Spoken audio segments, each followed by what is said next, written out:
Շատ սպասված լամաջոյի խմոր ենք ցույց տալի, ոնց պիտի պատրաստենք, տան պայմաններում, օբյեկտներում, որտեղ ուզում եք կպատրաստեք, սա իդեալական տարբերակով ցույց ենք տալի, ոնց պիտի պատրաստեք։ Շատ հեշտ տարբերակ է, նայեք, 1 կիլո ալու ենք վերցրել, զրոյացնում ենք, նայեք, ձեթ ենք ավելացնում,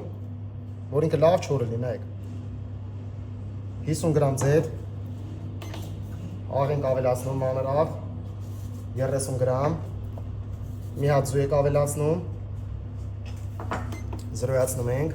ուրեմն նայեք, ջուր ենք ավելացնում, ուղղակի սառը ջուր եք ավելացնում, 370 գրամ ջուր ենք ավելացնում, նայեք, էսի մենք բացելու ենք ստանոկով, ստանոկի դեպքում 370, եթե տան պայմաններում եք անելու գրտնակով եք բացելու այս խմորը, 100 գրամ ջուրը ավելացրեք ուղղակի, ուրիշ ոչ մի բան, էսի լավ մի հատ խառնում ենք,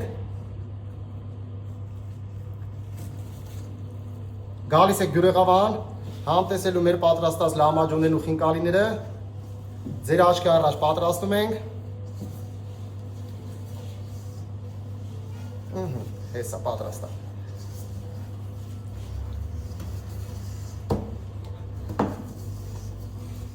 Всё, նայեք, տոպրակի մեջ ենք դրել, այսպես պակետի մեջ դրեցինք, թողում ենք հանգստանում մոտավոր մի 20 րոպե ու սկսում ենք մշակելը, պատրաստելը մեր լոշիկները, մեր լամաջոն։